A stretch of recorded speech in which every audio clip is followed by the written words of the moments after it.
Era necesario poder contar con algunas experiencias de trabajo con fuentes orales aquí en las islas.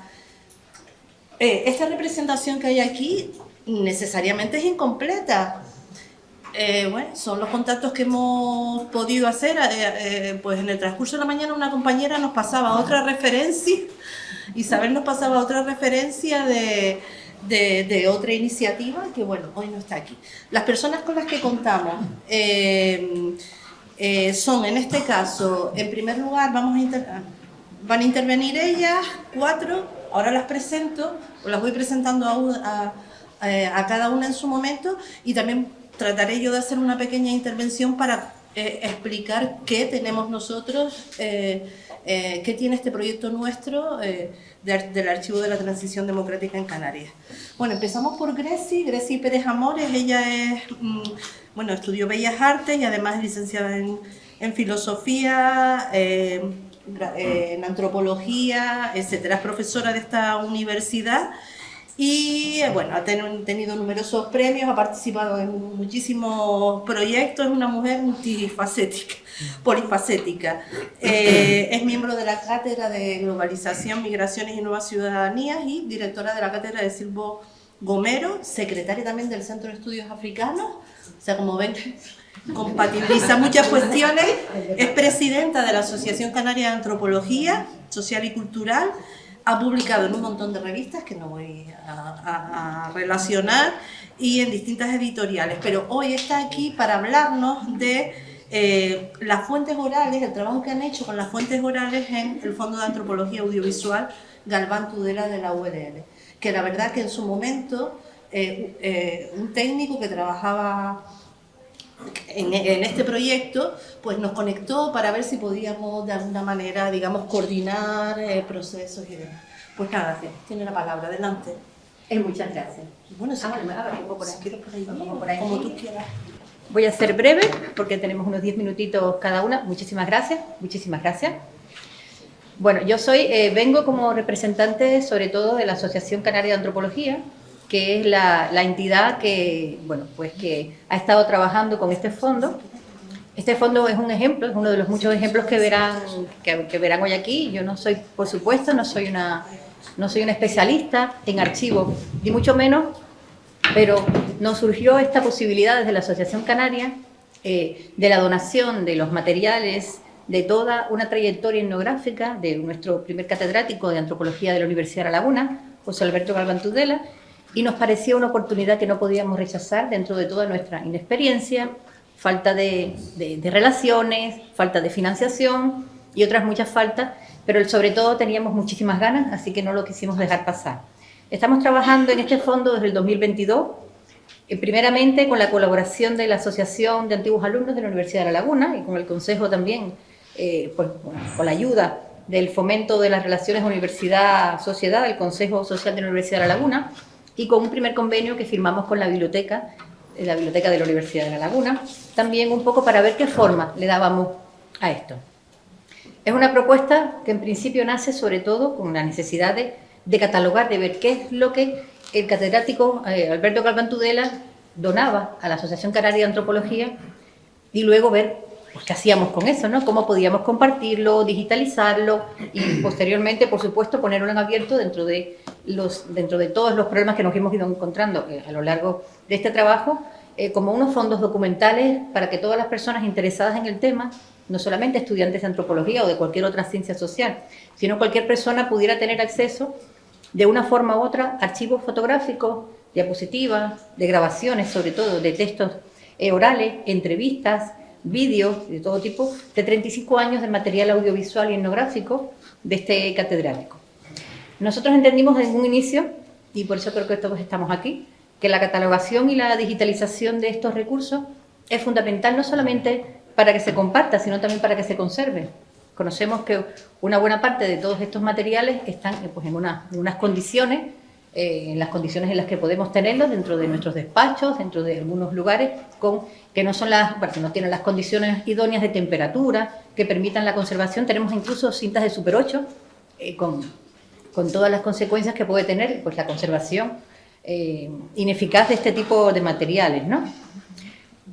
Básicamente, el proyecto se movió por tanto, en 3 ejes fundamentales: la catalogación primero, la digitalización y luego, bueno, en 4, y luego la conservación, que es la parte en la que estamos, y posteriormente la divulgación, que es una tarea que nos hemos dado cuenta dentro de nuestra inexperiencia, que es casi que la más compleja de todas, teniendo en cuenta pues muchas de las condiciones que tenemos hoy en día para poder compartir de manera abierta pues muchas de las informaciones que tenemos en la actualidad. Voy a pasar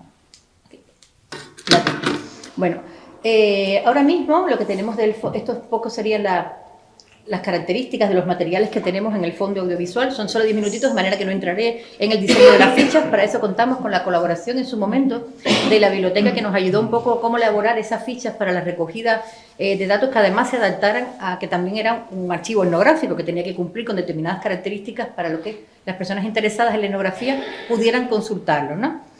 Pues nada, tenemos un fondo audiovisual con un fondo hemerográfico, documentación académica, documentación profesional, recuerdos personales, bibliografía y literatura gris, en fin, una serie de ámbitos que había trabajado este profesor a lo largo de su vida.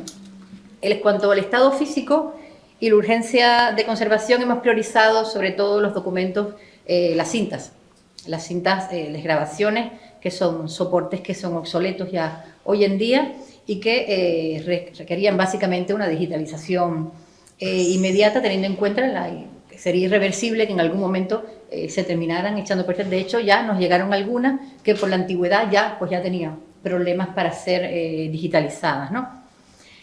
Para nosotros hemos dado prioridad a todos los materiales que son inéditos o los que son poco conocidos, y dentro de todo lo que este profesor había estado trabajando, hemos priorizado lo que tenga que ver con el contexto de las Islas Canarias. Ha hecho trabajo en distintos lugares, incluido Cuba, México y otros lugares, pero nosotros hemos priorizado sobre todo el ámbito de Canarias. ¿Qué nos hemos encontrado cuando hemos estado trabajando con esta memoria oral? Bueno, pues que tiene una serie que, sobre todo hoy en día, pues nos plantea una serie de interrogantes éticos e interrogantes también jurídicos.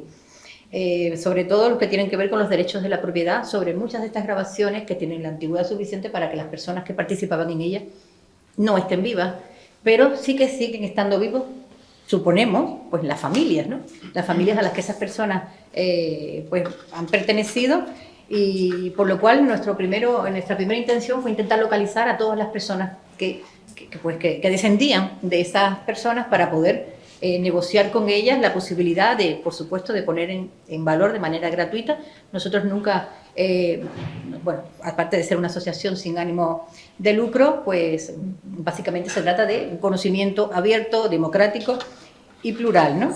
Que lo que queremos es pues que se comparta con todo el mundo. Nos hemos encontrado con los frenos de los derechos de la propiedad, que tiene que ver sobre todo con de qué modo esta propiedad intelectual de estas narraciones orales legalmente podemos ponerlas en abierto, en qué contextos, de qué modo, cómo podemos negociar todo esto. Estamos aprendiendo muchísimo, estamos trabajando en ello. Para nosotros es una dificultad porque desde la Asociación Canaria de Antropología y desde, al menos el ámbito que nosotros trabajamos en la Universidad de La Laguna, pues no tenemos una formación en archivística.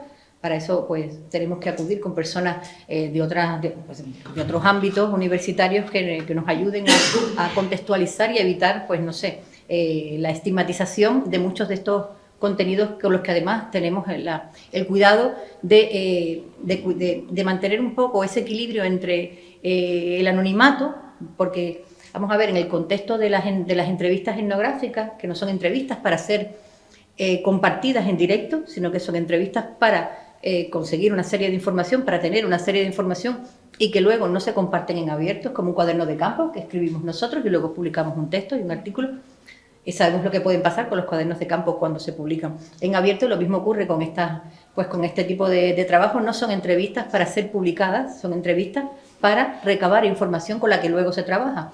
Por lo cual hay una serie de datos y de sensibilidad que nosotros tenemos que tener siempre mucho cuidado y hacer un uso sobre todo ético de los derechos de estas comunidades, que independientemente de que hayan cambiado a lo largo del tiempo, pues las familias siguen estando presentes, ¿no?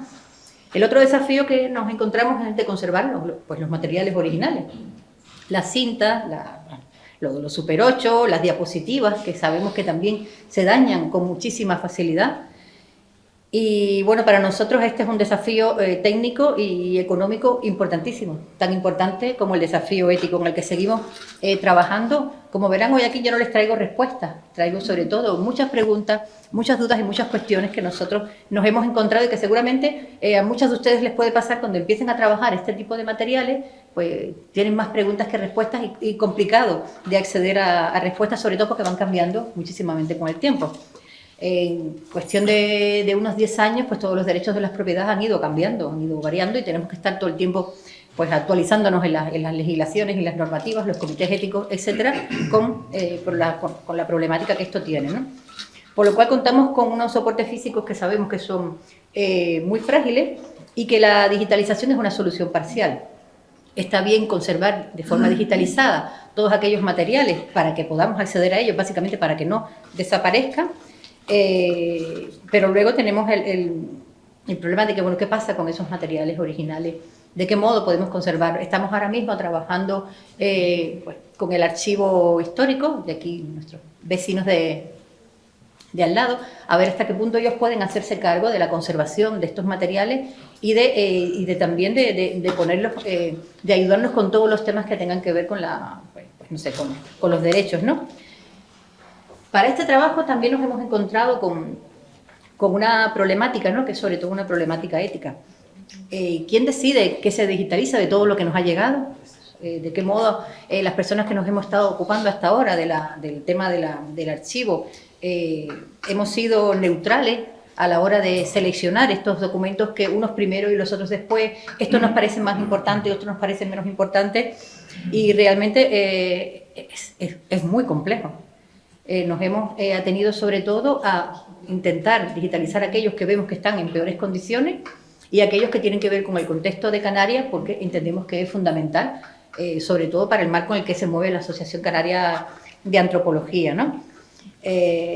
Vale, y luego nos tocará, y ya nos estamos planteando de qué modo y quién puede consultarlo, para qué se puede consultar, cómo se pueden utilizar, y eso es otro de los desafíos que tenemos. Voy a ir cerrando para que puedan seguir participando el resto de las compañeras de la mesa. Hemos estado trabajando también en que se entienda que esto existe, en comunicarnos. Hemos ido a congresos, hemos hecho póster, hemos estado intentando trabajar de manera más colectiva. Tenemos estudiantes que han estado colaborando a través de becas bonos con nosotros, porque si no es que se trata de una tarea completamente voluntaria, en la que todas las personas que nos dedicamos a la digitalización, a la catalogación y al cuidado de estos materiales lo hacemos de manera pues voluntaria. Eso significa sin financiación, sino muy puntual en determinados momentos, y sabemos que eso nos lleva mucho tiempo, ¿no? Nada, en breve de hecho publicaremos un pequeño artículo donde hacemos un resumen, no esta lloradera que les he formado hoy aquí, sino una cosa más para que puedan leer y entender un poco de qué va, con los gráficos de manera más directa de cómo hemos ido llevando, qué es lo que tenemos hasta ahora, porque todavía seguimos digitalizando y seguimos sobre todo catalogando cosas que todavía no sabemos que tenemos. Se trata de un profesor con una vida profesional muy intensa, muy larga, muy plural, y que ha tocado casi que todos los puntos de la antropología en Canarias, casi todas las temáticas. Nada, seguimos en este 2025 trabajando en base a eso, y nada, deseenos suerte. Gracias.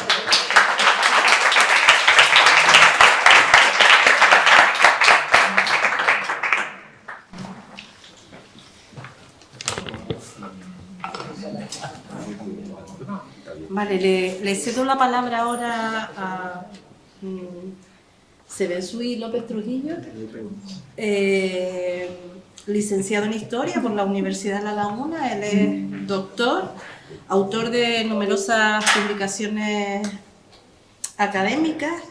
Recientemente ha publicado este libro, que es una versión, digamos, más sobre Antonio Cubillo, que es una versión, digamos, más divulgativa, ¿no?, sobre su tesis doctoral,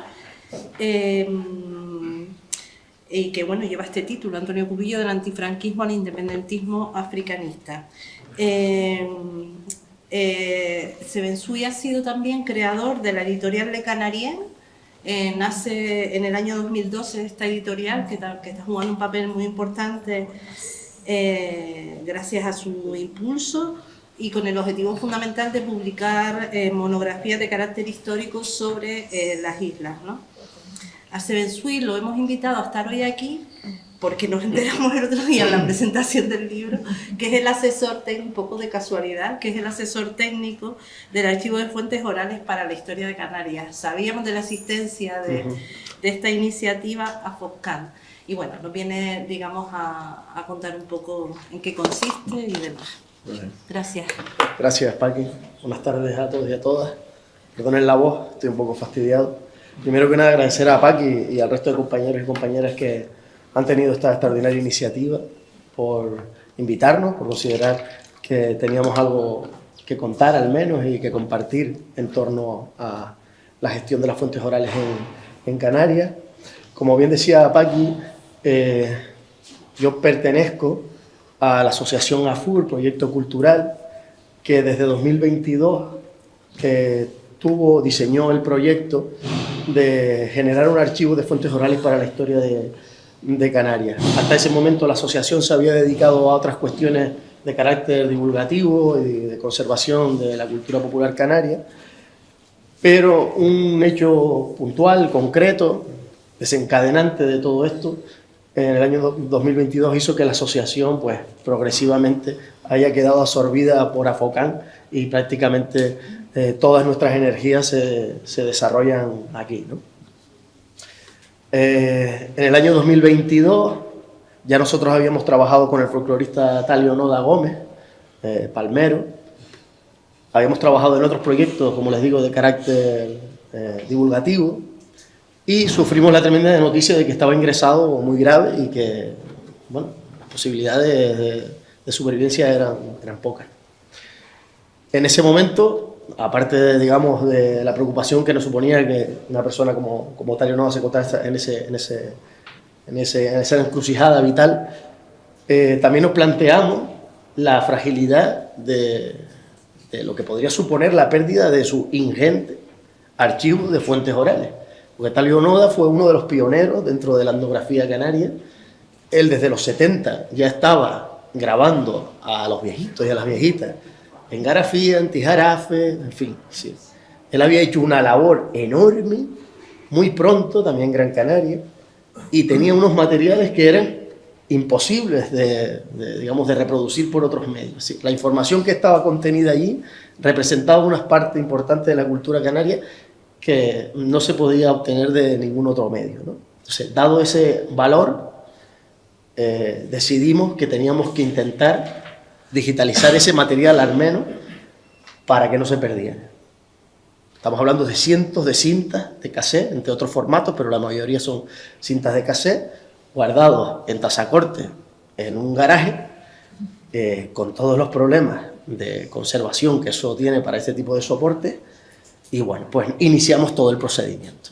Y esa iniciativa es la que luego nos lleva a plantearnos la necesidad de identificar otros archivos que se encontraran en idénticas condiciones, es decir, en riesgo de desaparición de fuentes orales, irrecuperables porque la mayor parte de esas personas ya habían fallecido, las que aparecían en las entrevistas, y nos planteamos, como digo, este proyecto que básicamente no es el de generar nuevas fuentes orales haciendo entrevistas, sino la de identificar fondos susceptibles de desaparición y intentar conseguir esa sesión, digitalizarlos y luego, por supuesto, ponerlos a disposición de otros investigadores, instituciones, etc. Es decir, garantizar su continuidad histórica.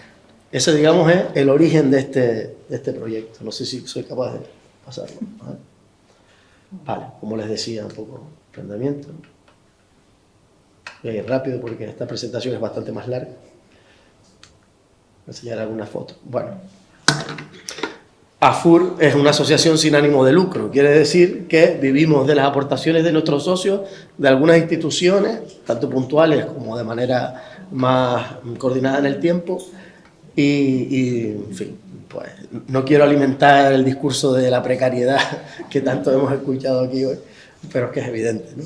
Entonces, bueno, tenemos una sede física que es imprescindible tanto para llevar a cabo los trabajos como para conservar y luego también divulgar, sede cedida, evidentemente, por un mecenas. Entonces, bueno, tenemos una sala de gestión archivística y de instalación y de consulta en sala. Yo no les explicaré brevemente por qué, aunque yo creo que ya se ha hablado. Tenemos ahí un pequeño archivo que afortunadamente no ha sido necesario porque la mayor parte de los materiales se devuelven, en nuestro caso, por solicitud de los cedentes, vamos a decir, y entonces nosotros casi no custodiamos soportes. Los digitalizamos y una vez digitalizados se los devolvemos con una copia digital para que ellos las tengan y nosotros nos quedamos con otras. Pero bueno, estábamos preparados para todo. Bueno, ahí con una unidad de instalación. Y bueno, esta es la parte de zona estadística. Como digo, apoyos puntuales. Casi todo lo que hemos podido ir desarrollando, y el último cálculo que hacía está en torno a las 3.000 audios que hemos digitalizado en estos años, ha sido gracias a subvenciones concretas como la del Ministerio, que es la que nos ha dado vida para desarrollar gran parte de los trabajos que hemos podido digitalizar. Los equipos técnicos, curiosamente, como tal yo estaba, digamos, en medio de todo este proceso, la Federación de Agrupaciones Folclóricas nos puso los soportes para que pudiéramos nosotros hacer las labores de digitalización y hoy tenemos 3 puestos de digitalización gracias a esa colaboración y también tenemos 3 ordenadores de consulta en sala. Solo tenemos disponibles aquellos materiales que gracias a las contribuciones del Ministerio se han podido digitalizar, describir archivísticamente y luego, digamos, servir al público. No son muchos, pero digamos que ya hay materiales. Como bien se ha hablado aquí, ante la tesitura de cómo divulgar un material que difícilmente cuenta con la autorización de la persona implicada, buscando mucho, haciendo llamadas a otros archivos y otras experiencias del Estado, decidimos que la mejor fórmula, al menos momentáneamente, era que la gente pudiera hacer una consulta in situ y de ahí que tengamos unos puestos de consulta, que esto nos pueda estar subido en las redes, que sería lo suyo para que cualquier investigador en cualquier parte del mundo pudiera consultar. Pero está claro que la norma ahora mismo no permite eso, entonces estamos haciendo eso. Se permite hacer la consulta, la gente anota, pero no puede llevarse materiales ni nada, sino simplemente así. Ese es el procedimiento que estamos siguiendo actualmente. Los fondos, en nuestro caso, son diversos porque no tenemos una temática concreta. Bueno, así nos llegó el fondo en varias cajas el fondo de Talionoa. Un poco todos aquellos materiales de investigadores que tenían soporte, hay fotos digitales, es decir, hay gente que ha traído sus archivos en formato pendrive, es decir, también han venido mini grabadoras o Super 8, en fin, cosas bastante diversas y que conllevan una logística y una labor de gestión importante, ¿no? Bueno, como digo, un poco hemos ido recibiendo a medida que la gente se va enterando de esto, pues nos va siguiendo material o nos da la pista de alguien y nuestra labor, como decía al principio, es la de rescatar materiales e intentar, pues en fin, como hacemos arqueología de urgencia, pues esto es como digitalización de urgencia. ¿Cuál es nuestro objetivo al final con todo esto? Evidentemente nosotros somos una entidad privada, ¿no? Aunque seamos sin ánimo de lucro, pero estos materiales están siendo custodiados por personas que no tienen un engarce ni con la administración ni con una entidad. Bueno, nosotros lo que intentamos desde el principio, nos planteábamos hacer un proyecto de 5 años, donde durante esos 5 años estuviéramos identificando, digitalizando y rescatando esos materiales, describiendo archivísticamente lo que se pudiera con el personal que pues, las subvenciones nos fueran permitiendo. Incluso nos reunimos con el Archivo Provincial para saber cómo hacíamos esas descripciones, que fueran luego migrables y que no tuvieran que volver a hacer las descripciones de todo este material. Bueno, todo este proceso lo que pretendía nosotros era que una vez terminado esta primera fase, no sabemos si habrá una segunda, pero nos planteamos por lo menos una primera fase, ceder todo ese material a los archivos provinciales de ambas provincias y que ese material quedara al menos custodiado. Que se puede plantear otra situación, esa, digamos, era nuestra idea inicial. Lo que sí tenemos claro, independientemente de dónde acabe este material una vez digitalizado, porque nosotros no tenemos esa capacidad a largo plazo, sí es que esto tiene que pasar, de alguna manera, a una entidad pública y que permita la accesibilidad. Bien puede ser la universidad, bien puede ser los archivos provinciales, bien puede ser lo que consideremos. Pero vamos, que es más, nosotros nunca hemos entendido esto como un patrimonio propio de la asociación, Dios nos libre. Incluso cuando hemos identificado algún material interesante de digitalizar en un ayuntamiento concreto, es decir, que está ubicado, pues nos hemos apoyado en ese ayuntamiento, es decir, mira, nosotros lo digitalizamos, te dejamos una copia para tu archivo municipal y nosotros quedamos con otra. Entonces, incluso hay materiales de este tipo, por ejemplo, el de Talio Noda, una parte que quedó sin digitalizar, que estaba en Gran Canaria, luego se digitalizó con recursos del Cabildo de La Palma. Más precariedad y moviéndose un poco para intentar conseguir los recursos necesarios para ir caminando. Bueno, una última cuestión, ahí está Talio Noda, ya estaba lo recuperado. Bueno, para finalizar, ahora mismo nosotros, como se encuentran todos, estamos intentando darle a esto un mínimo de sostén y que no esté siempre tan endeble, ¿no?, en estas cuestiones, y que esté siempre pendiente a si ese año hay más o menos recursos para seguir avanzando. Queremos también salir de la sede en la que estamos, porque aunque nadie, digamos, nos cuestiona estar ahí, pero sabemos que en un momento determinado eso podría terminarse y tenemos que buscar una solución.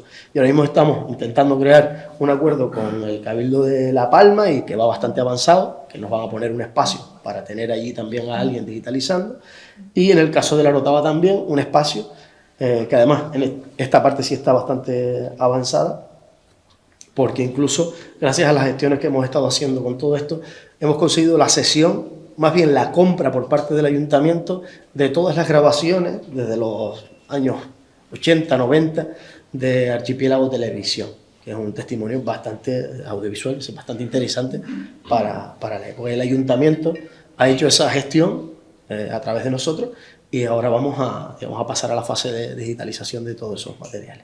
Bueno, con esto termino. Muchas gracias por la invitación, y animarles a entrar a la página web por si quieren, no está muy actualizada, afocan.com con la intercalada, para que vean un poco el desarrollo del proyecto y cuáles son las líneas principales de trabajo. Gracias.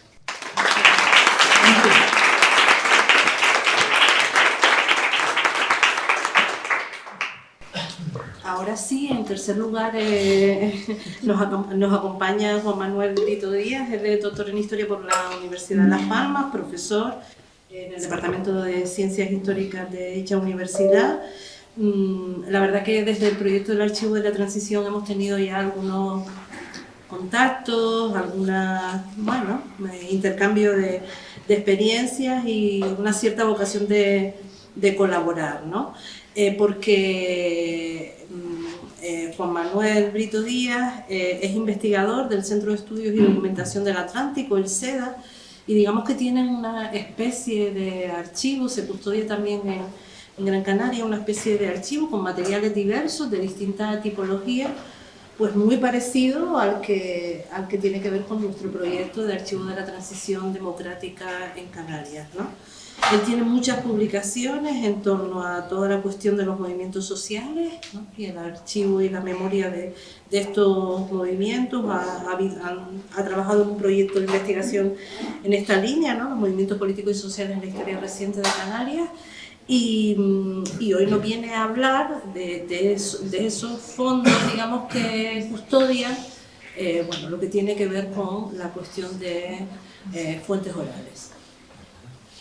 Primero muchas gracias por la invitación de nuevo, encantado de estar aquí y bueno, yo voy a ser como muy escueto porque no voy a poner PowerPoint ni nada, sino simplemente voy a contar qué fondos tenemos y cómo se ha ido construyendo el archivo y algunas referencias a algunos problemas o retos que tenemos del archivo, ¿no?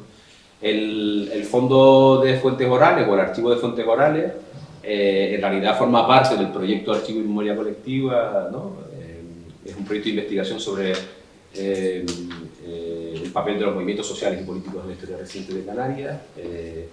Y digamos que surge, bueno, digamos al calor de ese proyecto que tiene como objetivo fundamental pues la localización, la catalogación, la conservación de fuentes vinculadas a la historia de esos movimientos, ¿no? Escritas, orales, visuales, de todo tipo, ¿no? ¿Cómo surge en concreto? Ya hemos hablado de fuentes escritas en otras ocasiones.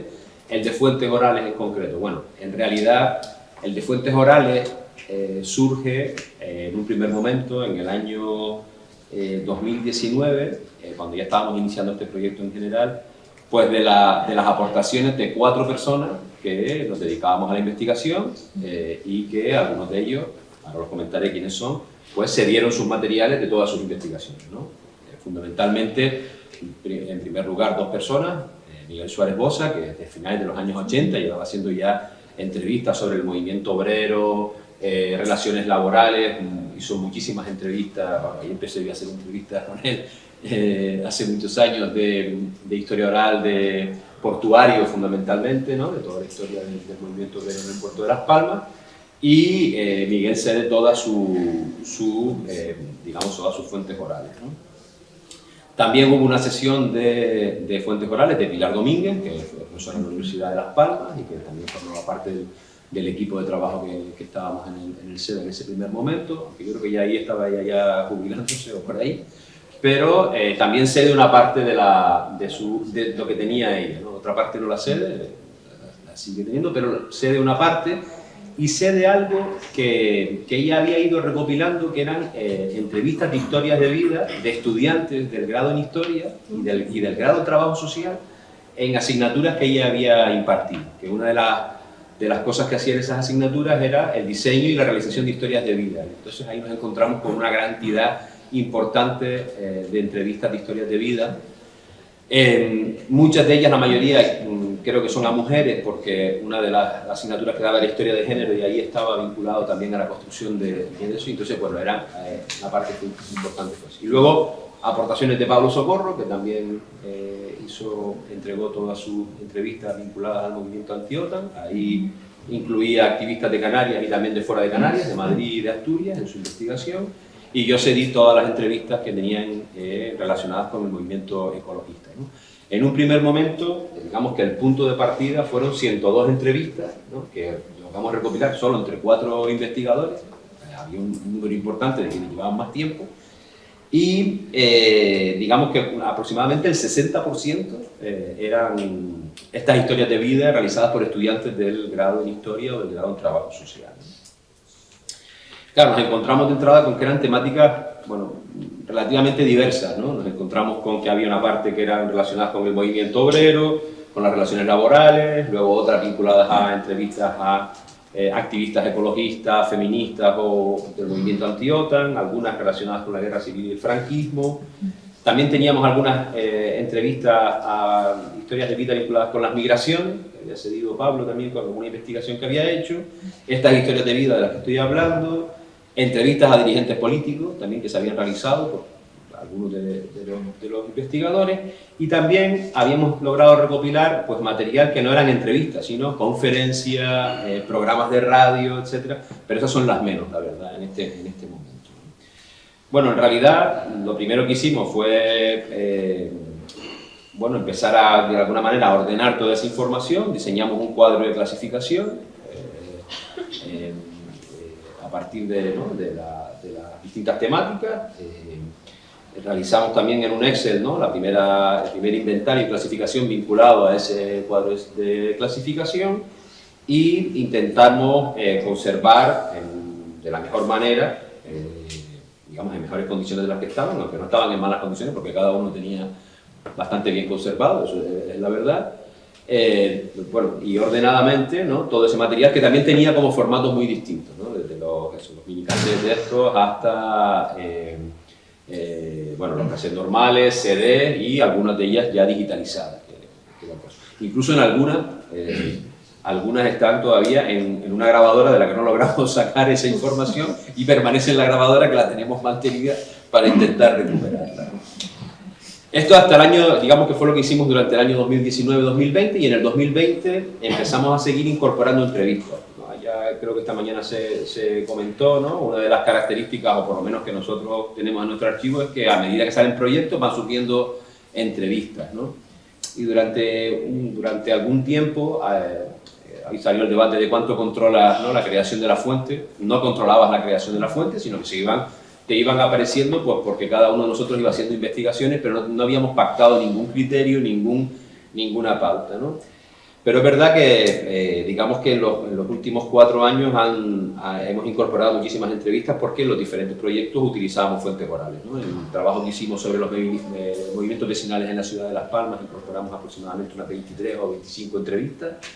Yo he seguido haciendo entrevistas a activistas ecologistas, también hemos incorporado entrevistas a activistas feministas, hemos realizado entrevistas a dirigentes políticos, ahora estamos realizando ya lo último ha sido a objetores e insumisos, activistas y todos vinculados a distintos proyectos. Pero es verdad que en este caso no hemos tenido un criterio hasta este momento, hasta muy recientemente, para empezar a poner, digamos, a generar una pauta cuando los proyectos salen del propio SEDA, por decirlo de alguna manera, para intentar controlar mejor el proceso en general, ¿no?, desde su inicio hasta el final.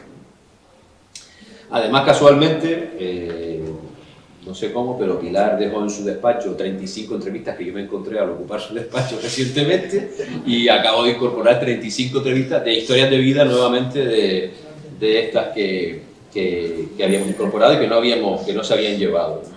En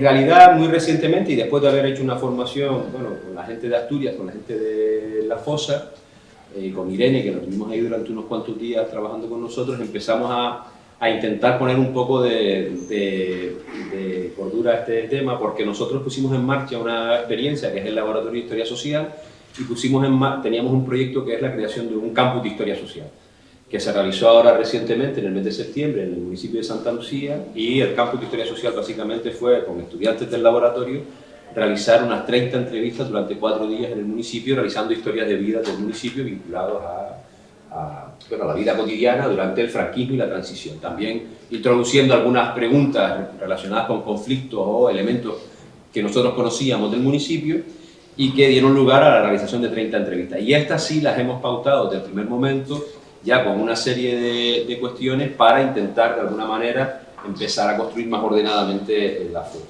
Actualmente tenemos 201 entrevistas en el archivo, y seguramente se irán incorporando nuevas, porque ahora mismo estamos con nuevos proyectos y nuevas líneas de investigación, y todas llevan incorporadas, digamos, fuentes orales, ¿no?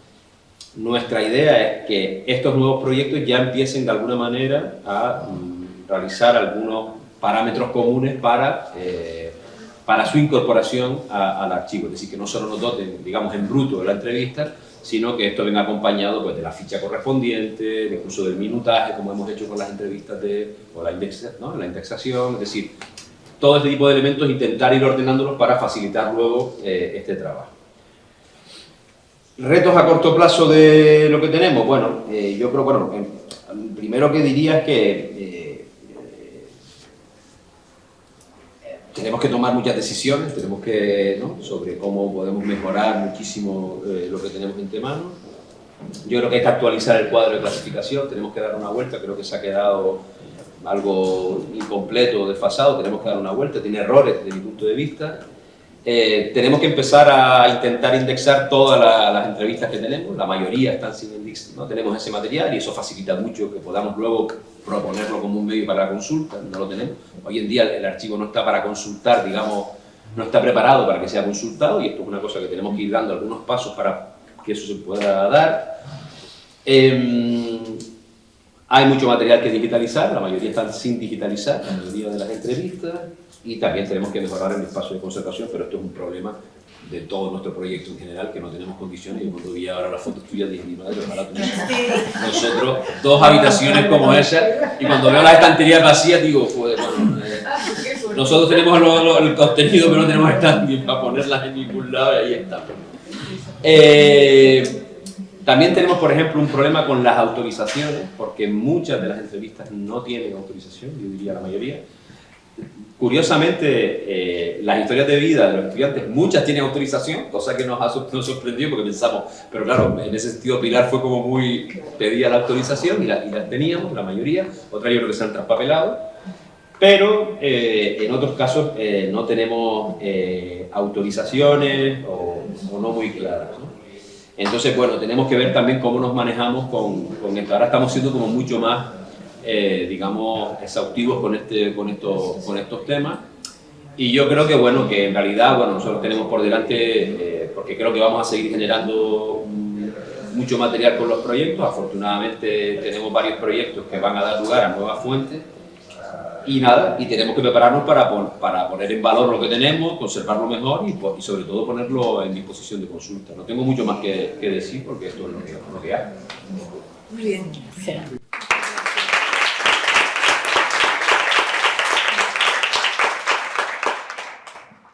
Bueno, por último le doy la palabra a Niasa Turbelo. Ella es graduada en Bellas Artes, es máster universitario en estudios de género y políticas de igualdad de esta universidad.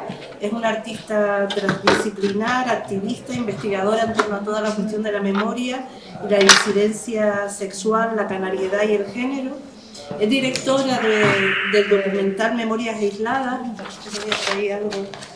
Ha recibido un premio en el año 2020 de la Emma Goldman Snowball Award de una fundación neerlandesa por su compromiso con toda la cuestión de la igualdad, los movimientos feministas, y me atrevería a decir en particular con el transfeminismo. En 2023 publicó este libro que tenemos aquí en el Fondo de Igualdad de nuestra biblioteca, Híbridas Impostoras Intrusas, ¿no?, que es su primer ensayo en solitario. Bueno, escribe en distintos medios, en distintos proyectos culturales ha participado, y hoy está aquí porque ha participado en la construcción del Archivo de Memoria Histórica de las Disidencias Sexuales y de Género de Canarias, que es un archivo que está enmarcado en la estrategia de memoria histórica de la disidencia sexual y de género del Gobierno de Canarias, ¿no? Y bueno, de esto nos va a hablar Niasa, que además ha participado en todo el trabajo de campo, digamos, ¿no? Perfecto, gracias Paqui. Gracias también a la invitación, ¿verdad?, para estar hoy aquí, porque para mí también es como una muy buena oportunidad volver a traer al presente un proyecto que comienza su actividad en 2021, del cual les voy a hablar ahora con más detenimiento, y volver a traer pues ese trabajo que ustedes pueden consultar públicamente en esta página web que está alojada a su vez en la Dirección General de Justicia del Gobierno de Canarias. Y como ven, todo lo que son las diferentes líneas de actuación que efectivamente realizamos durante los 2 años de actuación que tuvo la estrategia de memoria histórica de las disidencias sexuales y de género, como las que son jornadas de encuentro, vídeos divulgativos, las publicaciones de interés, la significación de lugares significativos para la memoria histórica LGBTI o de disidencias sexuales y de género de Canarias, y las entrevistas, que es el apartado en el que me voy a centrar precisamente porque estamos hablando de documentación de testimonios orales. Entonces, lo que les puedo contar brevemente sobre la estrategia. Esta estrategia, la Estrategia para la Memoria Histórica de las Disidencias Sexuales y de Género de Canarias, se formuló como un instrumento de reconocimiento y reparación para aquellas personas disidentes sexuales y de género que sufrieron durante la dictadura franquista persecución por su heterodoxia identitaria. El proyecto se gestó en 2020 y fue en 2021 que comenzó su actividad, a cargo de Víctor Ramírez, a la cabeza del proyecto, como en aquel momento era director general de diversidad del Gobierno de Canarias. A lo largo del franquismo, como seguramente sabrán, las personas disidentes por razón de orientación o de género fueron condenadas por el delito de escándalo público, procesadas como peligrosas sociales y sometidas a penas de prisión o reclusiones con el fin de ser presuntamente rehabilitadas. Y esto que comento precisamente me permite hablar de algo que ya se comentó anteriormente sobre un concepto que me llamó mucho la atención y que efectivamente también estaba presente en nuestra metodología de investigación, que era partir de que estábamos trabajando con memorias traumatizadas, como muy bien se comentó anteriormente. Pero ¿cuál es el caso concreto del grupo social en el que nosotras, nuestro equipo de en torno a 5 o 6 personas, compañeras, trabajábamos o tratábamos de documentar su memoria? Que las personas mayores de 50 o de 60 años que tienen una expresión de género o una orientación distinta a la norma social, normalmente cuando llegan a la vejez vuelven a armariarse. Entonces no solamente estamos hablando de memorias traumatizadas por la represión social, legislativa y jurídica de aquel momento del periodo franquista, la dictadura, sino que estamos hablando de un presente condicionado por ese nuevo proceso de armarización social cuando llegas a la tercera edad siendo una persona LGBTI, que es el acrónimo que utilizamos actualmente más recientemente. La estrategia para la memoria histórica de las disidencias sexuales y de género se desarrolló a través de las siguientes líneas de actuación, que son fundamentalmente 3, de las cuales además surgen el resto. La investigación, en primer lugar, recoger material histórico, catalogarlo, ponerlo al servicio de espacios de archivo, como se encuentra aquí en el archivo digital de la memoria histórica que comentaba ahora mismo Paqui. La creación de un archivo propio a partir de ese material historiográfico relacionado con la disidencia sexual y de género y que se encuentre en los archivos oficiales. Y en tercer lugar, la divulgación de los materiales obtenidos por el proceso de investigación y cualquier otro recibido por otros medios, con la finalidad de dar a conocer a la sociedad canaria la realidad histórica de la comunidad de la disidencia sexual y de género, que es precisamente esta tercera línea de actuación en la que también voy a profundizar. Ahora bien, ¿qué papel jugó la oralidad en el trabajo que desempeñamos durante 2 años de actividad, fundamentalmente 2 años de actividad de la estrategia? Por lo que respecta a la obtención de datos de testimonios de personas protagonistas, testigos o expertas, se seleccionó el método biográfico narrativo y se siguieron indicaciones para el diseño de entrevistas de Garay, que en los años 90 publicó al respecto, Iona, ya en 2012, Portelli en los 90 y hace algunos años, y Valle, también en 2014. Estas fuentes que nos permitieron de algún modo desarrollar como la metodología con la que nos íbamos a acercar a las fuentes orales fueron propuestas por el compañero Ismael Cabrera, que es cineasta, especialista en documentación y en documental, que como ustedes saben es otro género fundamental para la recuperación de testimonios orales. Así fue como pudimos establecer diferentes fases, 3 en concreto. La primera fase era una fase de contacto con la persona que queríamos que aportase su testimonio, ya fuera como protagonista, como informante o como voz experta. Cabe señalar aquí que la diferencia entre protagonista e informante se dio porque habían vivencias de las cuales no podíamos obtener testimonios directos, sino que lo obtuvimos a través de familiares, porque ya estas personas habían fallecido. Luego, en segundo lugar, la fase de la máscara, que así fue como la definimos, que era de algún modo el momento en el que todavía la persona que estaba delante nuestro, ¿no? Delante de la cámara y con quien habíamos contactado, mantenía habitualmente como un cierto rol donde la información ofrecida estaba de algún modo condicionada por algunos clichés, por algunas relaciones que la propia cámara también determina. Las personas que hemos trabajado con documentación audiovisual sabemos que no es igual lo que te puede decir una persona delante de la cámara o detrás. Éramos conscientes de todas esas variables. Y en tercer lugar, ya una vez pasada esa segunda fase de máscara, como decimos, que intentábamos un poco pues romperla, llegábamos a la fase de los 2 sujetos por igual, que precisamente trataba de romper esa jerarquía ontológica entre quien documenta, con esa autoridad que además tenemos porque estábamos respaldadas por el Gobierno de Canarias y por la Dirección General de Diversidad, aunque había mucha gente informante que pensábamos que también veníamos de la televisión pública, ¿no? Porque aparecer por tu casa con una cámara de grabación y hacer una entrevista a personas que en principio no han tenido anteriormente ningún contacto con estos medios, pues muchas veces se pensaban que era la televisión pública. Imagínense, digo esto porque condicionaba aún más lo que podía contar esa persona, ¿no? Lo que podía y lo que quería contar y cómo lo hacía.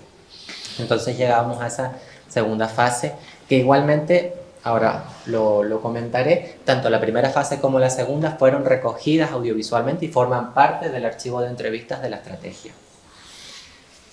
Y bueno, estas 3 fases las definimos así, atendiendo principalmente al objetivo de recopilación de testimonios orales. En total, realizamos entrevistas a 39 personas de 7 de las 8 islas del archipiélago. A lo largo de estos años, pues estuvimos desplazándonos físicamente por las islas para poder precisamente documentar esas historias de vida que tenían que ver con el periodo franquista y la transición democrática, porque para nosotras además decidimos que no había como que en este caso, en este grupo social, no queríamos detener el periodo de investigación al finalizar la dictadura franquista como de forma oficial. ¿Por qué? Porque, como comenté anteriormente, la ley de escándalo público en los años 80 también operó para reprimir y castigar a personas que por su orientación o por su identidad se salían de las normas sexuales establecidas. Pero es que es más, llegamos hasta, de algún modo, los años 90 y decidimos también como que nuestro marco temporal llegase hasta el año 95, porque no es hasta ese año que se deroga definitivamente y se saca por completo del Código Penal Español la Ley de Peligrosidad Social de 1970, aunque a fines prácticos no estaba operando. Es cierto que hasta el 95 el Código Penal Español no se quita de encima por completo ese rescoldo del franquismo que operó para castigar la represión, la diversidad sexual durante el régimen franquista. Como digo, de estas 39 personas realizamos entrevistas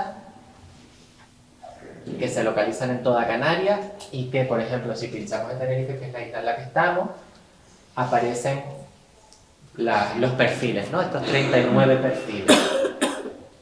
Y sí, accedes a cada perfil, pues te vas a encontrar con esos vídeos que tienen en torno a 1 hora como mínimo de duración de cada fase de los encuentros, la primera y la segunda fase. Estas son las personas informantes de Tenerife. ¿Por qué quiero recordar ahora lo que comenté al principio de estas memorias traumatizadas? Porque efectivamente, si no nos hubiéramos encontrado con ese reto, muy seguramente las entrevistas, los perfiles no hubieran sido 39, sino que seguramente hubieran sido el doble o el triple, porque nos encontramos con muchas personas que sencillamente no quisieron participar, no quisieron abrir esos capítulos de su vida, de sus biografías, y mucho menos que apareciera su imagen, porque recuerdo también que hubo algún perfil que dijo: yo sí les quiero contar y estoy dispuesta a contarles lo que pasó y lo que sucedió en mi vida, pero no quiero que aparezca mi nombre, no quiero que aparezca mi cara, no quiero ser reconocida públicamente. Y nosotras ya previamente habíamos decidido que en este archivo no queríamos reproducir esas lógicas, sino intentar que todas las personas que participaron, los 39 perfiles, tuvieran esa disposición de mostrarse públicamente, no sin, por supuesto, atender esta otra realidad de la que hemos hablado y de la que hemos insistido en otras ocasiones. Y por último, para terminar, me gustaría señalar que estas entrevistas, como digo, fueron grabadas en vídeo, están publicadas para su consulta pública en la web, como les estoy mostrando, y alojado precisamente dentro de la Dirección General de Justicia. Está en todo lo que es nuestra página web, está alojado dentro de lo que es Justicia, Memoria Histórica y Disidencias Sexuales de Género y de Canarias. Y por último, ya para finalizar, quisiera compartir con ustedes este libro que está también alojado en esta sección de la biblioteca, o sea que tiene que estar en una de estas estanterías del área de igualdad, que titulamos Vidas Cruzadas, Memorias de personas trans desde el franquismo hasta los 90 en Canarias, en donde aparecen los testimonios no transcritos como tal de 11 de esos 39 perfiles, sino efectivamente, como se comentó anteriormente, la información que obtuvimos a partir de las entrevistas fue posteriormente en esta publicación analizado, contrastado, comparado, además de puesto en un contexto social en un contexto histórico y, por supuesto, embebido también de otras muchas fuentes bibliográficas que han estudiado en el territorio del Estado español pues la conformación de la memoria con respecto a las personas sexo-género disidentes. Así que este libro, aparte de estar publicado en la web como un PDF, lo tienen aquí, además de otras muchas bibliotecas del archipiélago, y ahí van a poder también encontrar parte de esa información que nos encargamos de documentar durante esos 2 años de actividad. Muchísimas gracias.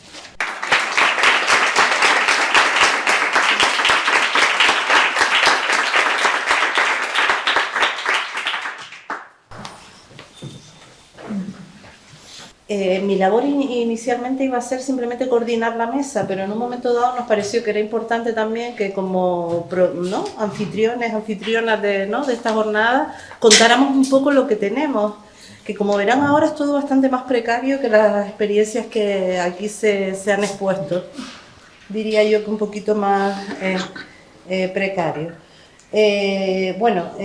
Saben que nuestro proyecto lleva este título. Llevamos años trabajando en él, en los últimos 4 años con apoyo del Gobierno de Canarias, de la Dirección General de Patrimonio. Termina ahora, justo en octubre, estos 4 años, y afortunadamente vamos a continuar 2 años más. Pero realmente el proyecto de archivo de la transición democrática en Canarias se remonta a mucho más atrás, en la biblioteca universitaria. Nace en el año 2002 a partir de un acuerdo entre la biblioteca y el Departamento de Historia para recuperar toda la documentación a partir de unas primeras donaciones. No me voy a extender por ahí por la historia del archivo. A partir de unas primeras donaciones intentar construir este archivo, ¿vale? Y otra cosa es que en los últimos años afortunadamente hayamos tenido apoyo público que nos ha permitido un avance importante. El objetivo del proyecto era reunir, organizar, tratar de conservar y preservar toda la documentación, como dije al principio, del periodo de la dictadura, postrimería del franquismo, transición democrática propiamente dicha y consolidación de la democracia en las islas. En realidad, finalmente el archivo, el nombre ya no le hace justicia, el término transición ya no le hace justicia, porque se ha acumulado mucha documentación que va más atrás. Hay personas que quieren hacer donaciones que tienen más que ver con las décadas más duras del franquismo, décadas de los 40, 50, y desde luego se ha avanzado muchísimo en el tiempo, en función de los donantes que a lo mejor han acumulado materiales generales de estas materias, de las luchas políticas, sociales, sindicales en las islas, y bueno, hay materiales que llegan hasta el otro día, ¿no? Entonces, bueno, eso es algo que habrá que revisar en su momento, si el nombre... En fin, ese es otro debate que tenemos a día de hoy, si llamarlo de la memoria. A día de hoy tenemos 52 donaciones. Hay una guía del archivo donde están todas detalladas, cada donación tiene su ficha de descripción y demás. La tipología documental que hay en nuestro archivo es variada. El grueso de la documentación es documentación escrita, manuscritos en sentido más estricto, documentos mecanografiados, publicaciones periódicas, recortes de prensa, etcétera, etcétera. O sea, toda la variedad de posibilidades de documentación escrita, gráfica, muchísimos, carteles, pegatinas, fotografías, diapositivas y otros materiales gráficos diversos. Pero también el archivo tiene, pues esto, mucha documentación sonora la llamamos nosotros, archivo sonoro ¿no? Digamos la sección sonora de nuestro archivo, donde tenemos audios con entrevistas, grabaciones de programas, conciertos, grabaciones que no sabemos, en fin, ¿vale? No es en sentido estricto, lo que hay no es en sentido estricto, fuente oral, tomada de una manera deliberada y tal, ¿no? Y luego también muchísimo material audiovisual, ¿vale? Pero insisto, el grueso es información escrita y gráfica. Pero sí que teníamos una preocupación importante por toda esta cuestión de las fuentes orales. Una, por las pocas que tenemos, que ahora veremos, lo iré desglosando, Una, por las fuentes que tenemos, y dos, porque sí que ha habido contactos con nuestro archivo. Uno de ellos fue el de justo el del fondo, ya no veo a Grecia por aquí, creo que perdón a Grecia, que No me he fugado. Estaba buscando al público. Uno de ellos fue un contacto que nos hicieron desde para ver, porque claro, entre esos materiales hay muchos cosas que digamos que tienen que ver con el periodo cronológico de la transición, en el fondo de Galván Tudela, ¿no? Sí. Eso por un lado. Por otro lado, desde el Cabildo de Tenerife también, unas compañeras que trabajan en el área de igualdad en un momento dado nos plantearon o conectaron con nuestro proyecto a partir de la inquietud de que no se pierda toda la memoria, ¿no? Oral de tantas y tantas mujeres o personas, ¿no? Toda la cuestión de las disidencias sexuales no se pierda, porque son muchas ya las personas que están en una edad avanzada. Desde el Cabildo nos conectaron para eso, tratamos de articular algo que finalmente no salió. Y bueno, desde luego es mucha la preocupación que tenemos en torno a todo esto, ¿no? En torno a cómo recopilar, cómo hacer un esfuerzo para que no se pierda el mismo esfuerzo que estamos haciendo con el resto de la documentación, que es una labor ahí de pico pala detrás de las personas para que toda esa documentación no se pierda, se done, para que se confíe en esta institución para custodiarla, etcétera. Pues cómo ver esta recopilación, que tal vez es una labor más del personal de las personas que investigan, digamos, no tanto nuestra como archivo. O sea, nosotros no tenemos capacidad material para ponernos a hacer entrevistas, pero sí que nos preocupa el que ese trabajo de recuperación de la historia oral se haga, ¿no? Recopilarlas, custodiarlas, hacer que no se pierdan y, bueno, digitalizar y poner a disposición públicas, ¿no? A partir de esa preocupación, pues esta jornada en parte es fruto de eso. Bueno, estos son los materiales. No me voy a extender en la documentación gráfica, ni siquiera voy a entrar a... Esto es lo que a día de hoy, bueno, se ha hecho una labor importante de ordenación. Piensen en esas 52 donaciones de distinta calado, de distinta dimensión, pero es muchísimo material que ha costado, Dios me ayuda, a ordenar, ¿vale? Pero se ha avanzado mucho, sobre todo con el personal técnico, las dos documentalistas y las dos digitalizadoras que nos ha permitido tener la subvención del gobierno, el apoyo de la Dirección General de Patrimonio. Se ha avanzado mucho. Estamos dando una cierta prioridad a lo canario, ahí ya ese número de publicaciones periódicas digitalizadas, en cartelería y pegatinas, pues más de 3.000 elementos a día de hoy, en Maresía, que es nuestra plataforma, ¿no? La plataforma de la biblioteca. Todo el archivo de la Coordinadora Feminista de Tenerife está digitalizado, que sería algo parecido a lo que Mire nos contaba, ¿no?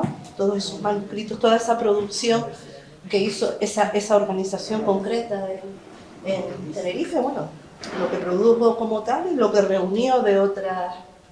Está al completo el archivo de la Coordinadora Feminista y una pequeña parte del archivo de las organizaciones PUC y LSR, ¿no? Mucho menos. También tenemos fotografías digitalizadas, pero todavía con toda la problemática que hay en torno a la protección y demás, todavía no puestas a disposición pública. No voy a entrar en Maresía.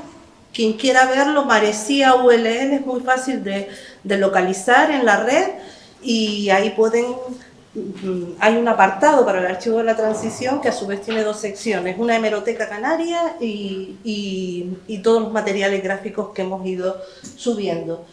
Respecto a la documentación sonora o audiovisual,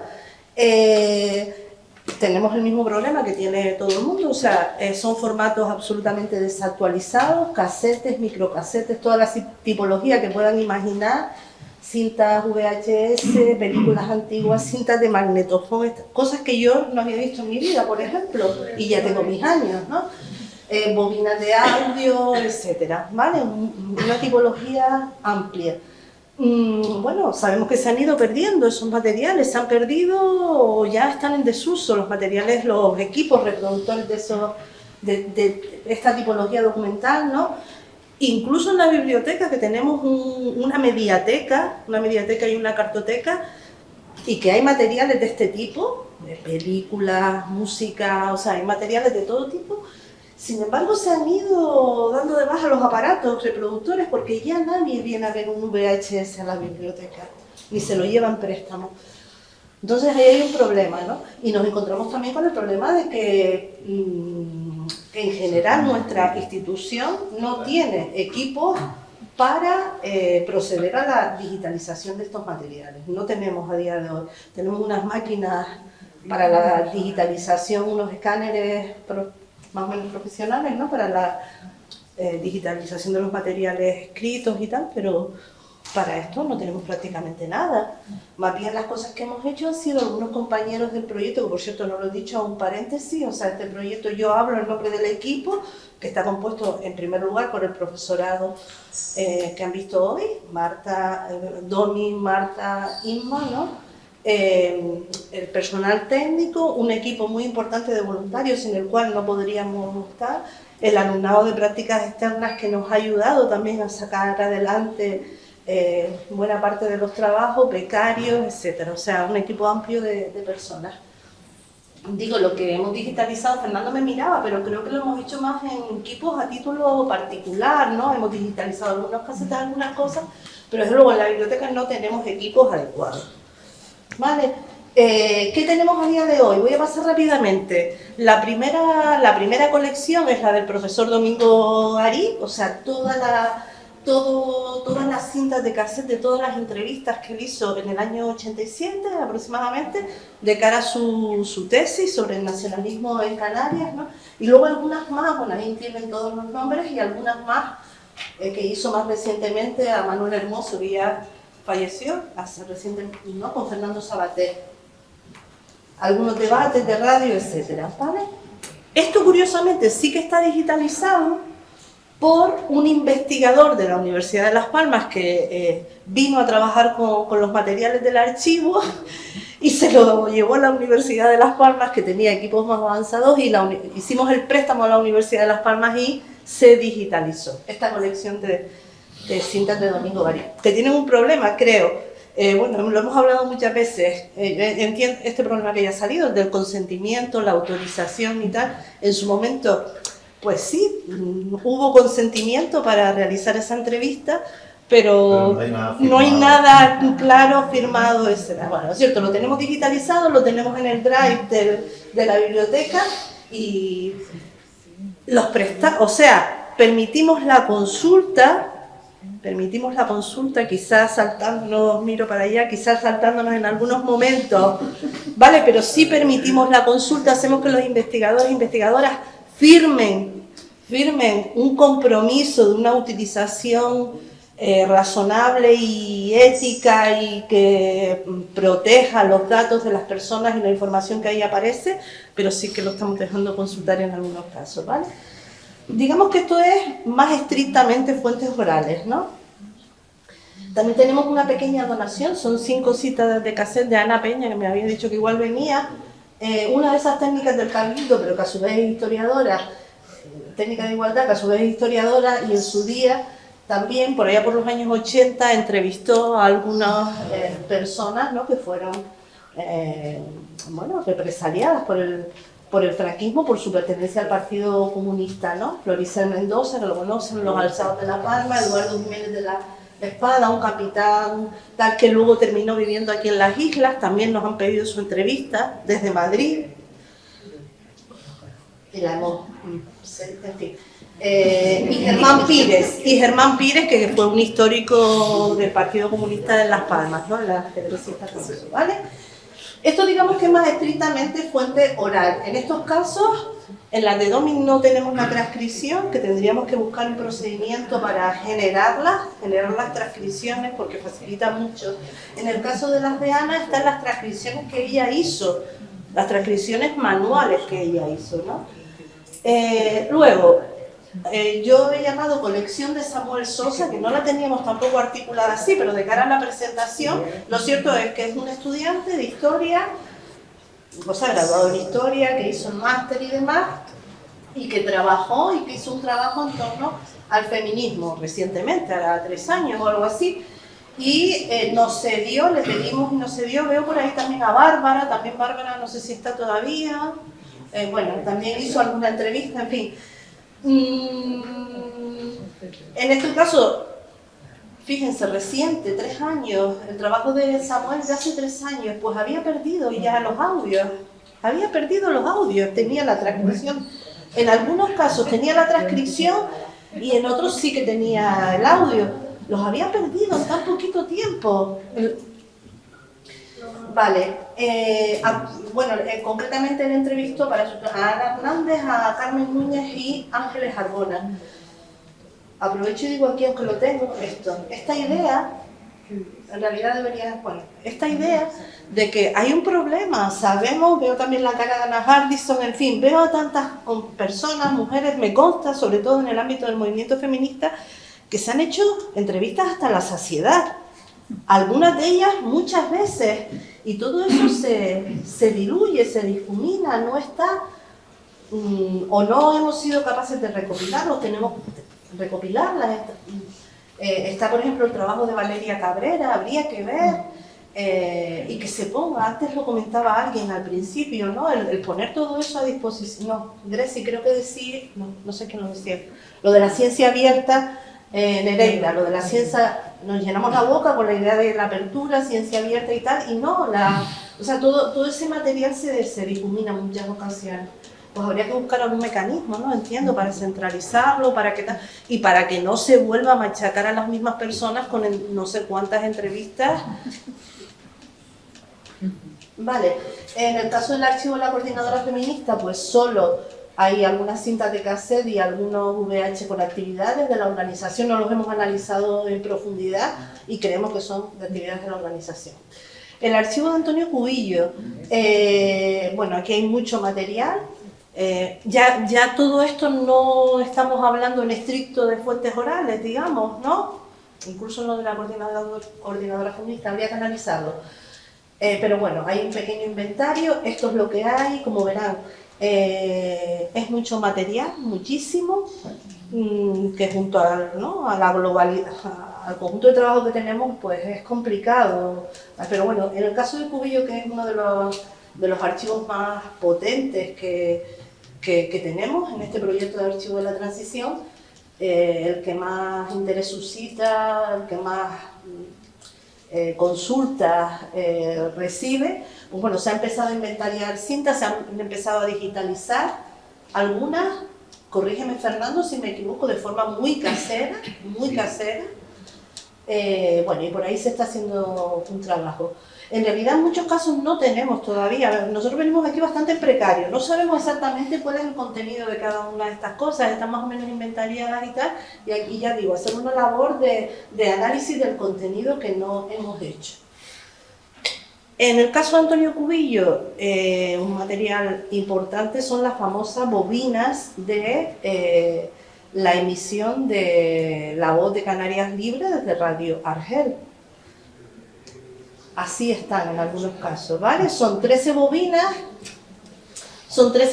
con los programas de radio, los guiones de los programas sí que están, y ahí se ha hecho ya un trabajo, está todo perfectamente o bastante muy acabado, ese trabajo de ordenación de los guiones escritos, pero claro, los audios, el material físico, pues 13 grabaciones, algunas de ellas en un estado lamentable, ¿no?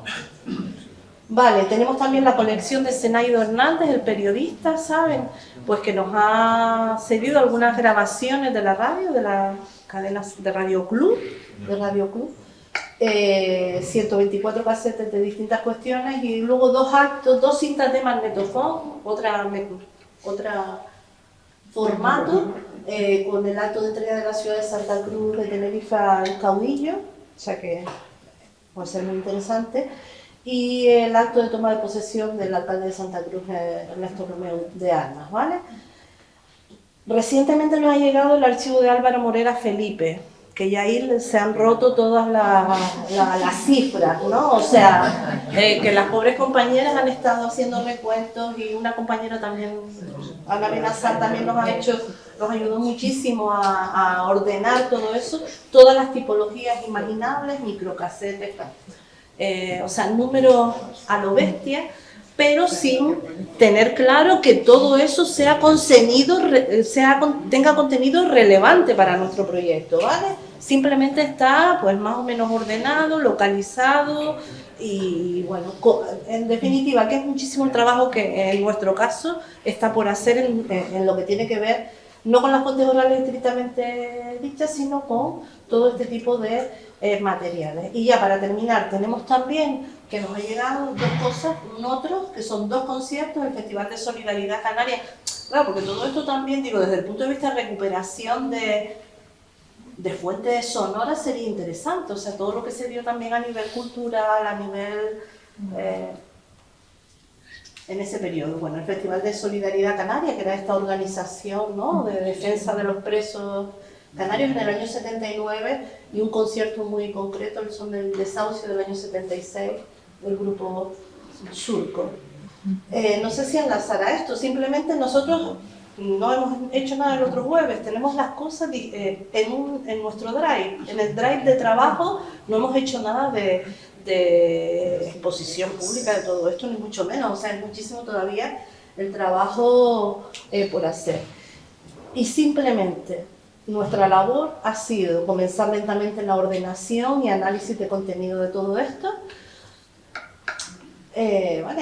Lo dicho, en especial Antonio Cubillo y Morera, y luego hemos empezado gestiones por un lado con instituciones, con el archivo establecimos un contacto que no ha tenido todavía respuesta ni fruto, pues para ver qué tipo de colaboración se podría crear de cara a al menos salvar estos materiales, digitalizarlos, saber si el archivo tiene tecnología, aparatos.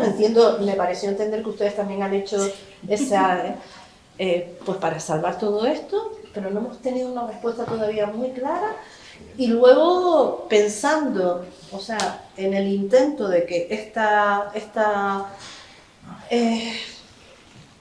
adenda, no me sale la palabra, esta prórroga de 2 años de proyecto que tenemos, en el intento de que también nos dieran dinero para este tipo de cuestiones, pedimos presupuestos a empresas externas y bueno, solo decir que son costes brutales, ¿no?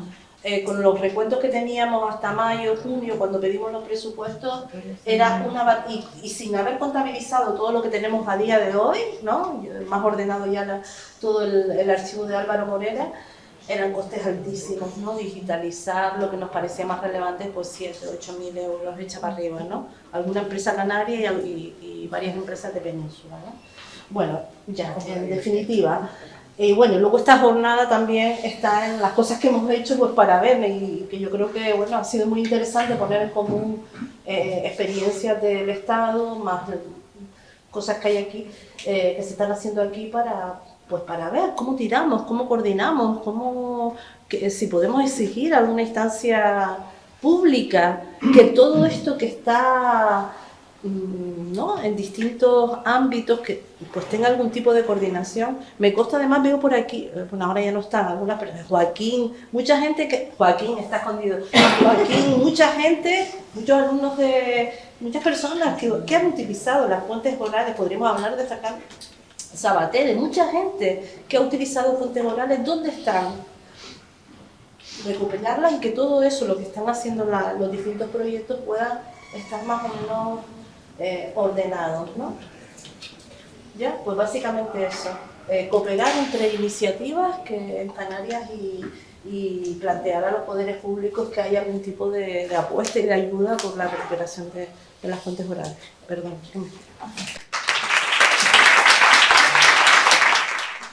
Bueno, ahora sería el momento, ¿no? Supongo que probablemente de la primera parte, seguramente quedaron cosas en el tintero por plantear a Miren o a Nereida, y bueno, y entre las personas participantes de la mesa sí hay cuestiones que plantear, ¿no? Yo si me permiten, una súper concreta para ustedes y para todos. Ustedes no han hablado de si tenían equipos para, o sea, todo ese material que les llegaba, esas fuentes orales que les llegaban, bueno, o iban a por ellas, a recopilarlas en el marco de los proyectos que tal. Pero bueno, lo cierto es que ¿qué tecnología han utilizado para digitalizar? A ustedes, y luego a Sebensui, que el otro día cuando hablábamos me decían, no, nosotros tenemos aparatos, tenemos material, tenemos equipos. Tenemos equipo. Bueno, pues estaría bien saber qué hay, qué podemos poner a disposición de los demás para... Lo que no hay es personal que los maneje, pero equipo sí hay. Sí, de hecho, por ejemplo, nosotros ya hemos tenido nuestros encuentros para ver si se ha quedado todo un poco así, lo clásico, problema de disponibilidad, de tiempo, de personal, que no nos ha permitido cerrar acuerdos concretos, pero sí, yo creo que lo ideal sería, teniendo en cuenta que compartimos desgracia, pues ponernos un poco de acuerdo, a ver que nos toque un poquito menos a cada uno, y la verdad que en el caso de Sebensui siempre ha estado completamente disponible para colaborar con la Asociación Canaria de Antropología en este sentido. Mira, una cosa simplemente, Paqui, hay como una diferencia en el caso de ustedes, son archivos específicos de historia oral y ellos en sus territorios tienen archivos de textos, digamos, ¿no? Y nosotros nos hemos centrado más en un archivo de fuentes documentales escritas que en historia oral. En realidad, historia oral, unos flecos que hay por ahí, ¿no? Pero nosotros no hemos hecho, en nuestra idea original no estaba el tema de la historia oral. Ahora, y no sé si podremos, ¿no? Porque con el material que tenemos, pero... si quieren... No sé, Nereida, pero en nuestro caso, bueno, que es lo que os he presentado, como yo, digamos, empecé, mis primeras fuentes sí eran en casete, pero todas las demás colecciones ya han sido de gente más joven y entonces han sido ya digitales. Entonces, pues yo hice un trabajo de pasar con eso desde cassette a digitalización. Ahora, si me preguntan, no me acuerdo cómo se hacía, pero sí, porque ya también son años, ¿no? Entonces eso se digitalizó y pues eso es un trabajo, pero bueno, pero luego ya lo tienes, pero solamente de ese formato, del formato cassette histórico a digitalizar. Entonces esos otros formatos de los que tenéis materiales, pues no tengo ni idea, y supongo que sí, que las empresas especializadas, todo es muy caro, eso está claro.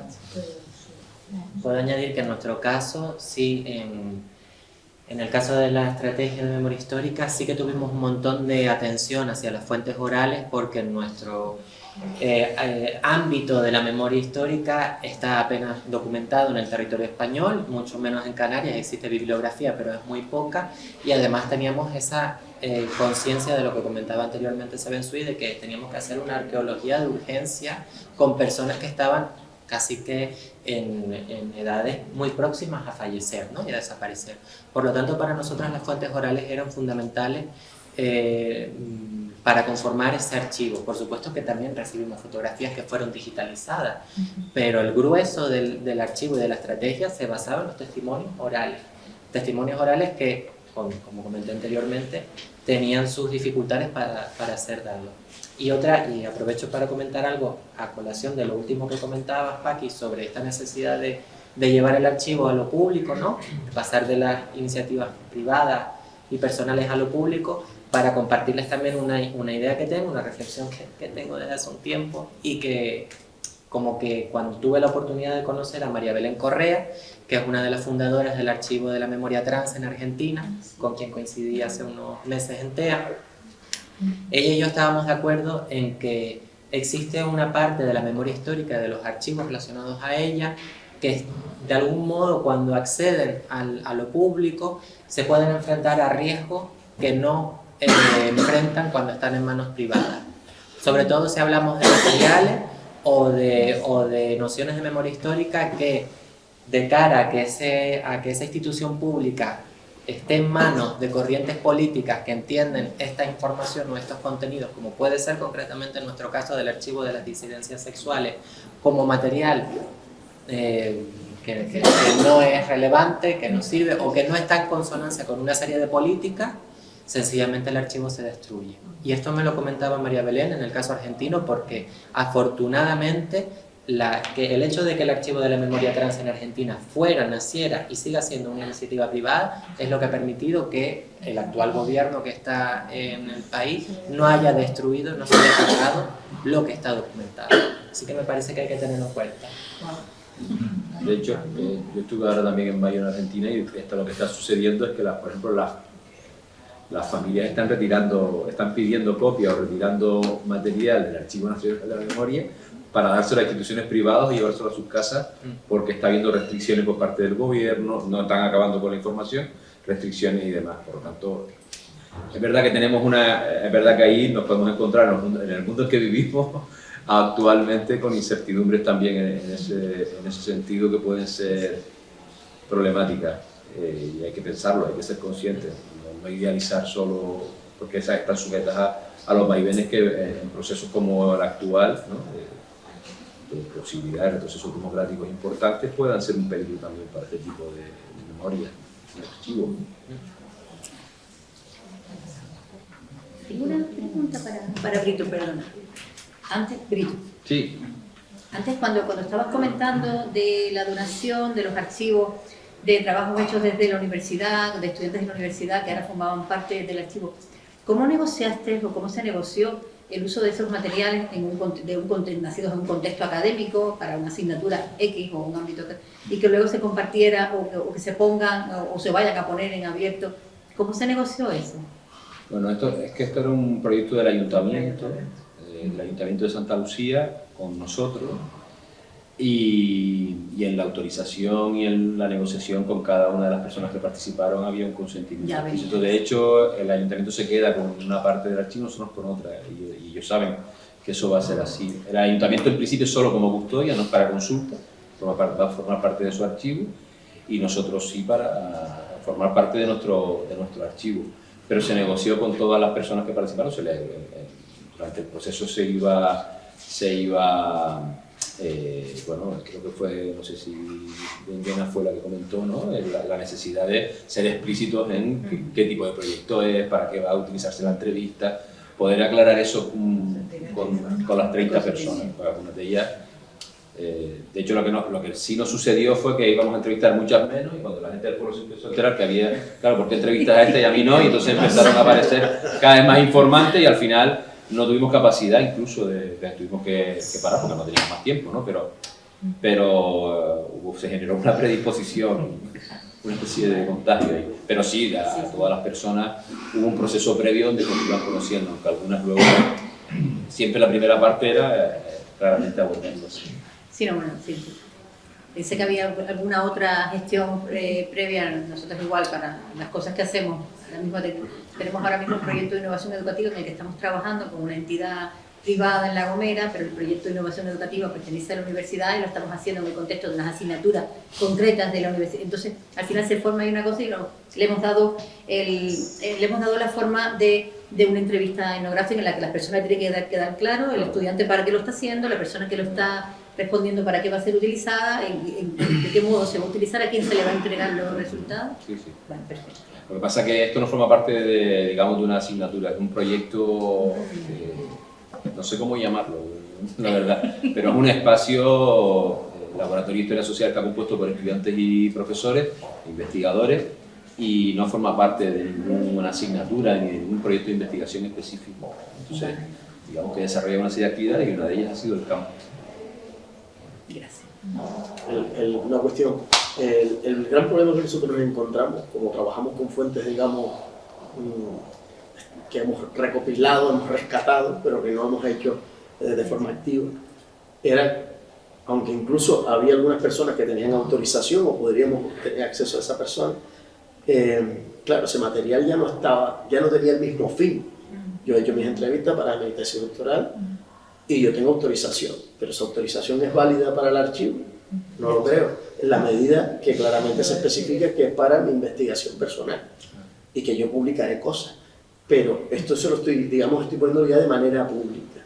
Claro, cuando nos encontramos con esa situación, Claro, intentamos hablar con abogados, los abogados más perdidos todavía que nosotros, y luego nos fuimos eso, como ya les había comentado, obviamente, algunas personas que venían trabajando este tema y que entendíamos que al tener más recorrido, lo primero que se habían enfrentado era esta situación.